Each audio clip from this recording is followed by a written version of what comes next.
M Mohammed Sabir, M Mohammed Rashid, Mohammed Tahir. Nadir Hussain. मेरी तरफ से आप सब भाइयों को ईद मुबारक। मेरी तरफ से भी आप सब भाइयों को दिल खोल के ईद मुबारक हो। मेरी तरफ से भी सबको ईद मुबारक। मेरी तरफ से सबको ईद मुबारक। अस्सलाम वालेकुम प्यारे भाई, उम्मीद करता हूँ आप खैरियत से होंगे। माशाल्लाह आज ईद का रोज़ है। मेरी तरफ से आप सब भाइयों को ईद मुबारक। ये नादिर भाई है और ये राशिद भाई है, ये काशिफ भाई है। ये नादिर भी बड़ा है, उससे छोटा मैं हूँ, उससे छोटा ये है, उससे छोटा ये है। अस्सलाम वालेकुम दोस्तों, क्या हाल है? ठीक हो? खैरियत है? उम्मीद करता हूँ सब भाई खैरियत से होंगे। और मेरी तरफ से सब भाई जितने भी हमारे पिक्चर देखने वाले हैं सबको जो है ना ईद मुबारक। हमारे जितने भी हैं सबको ईद मुबारक। जो पाकिस्तान से दूर है, मेरी तरफ से भी आप सब भैया को ईद मुबारक दिल खोल के।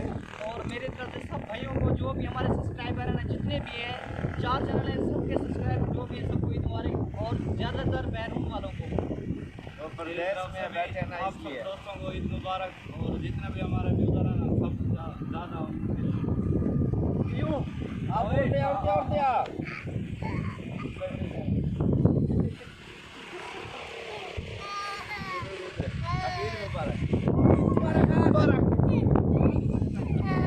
अच्छा ईद मेल। अच्छा ईद मुबारक। गाना बस करो।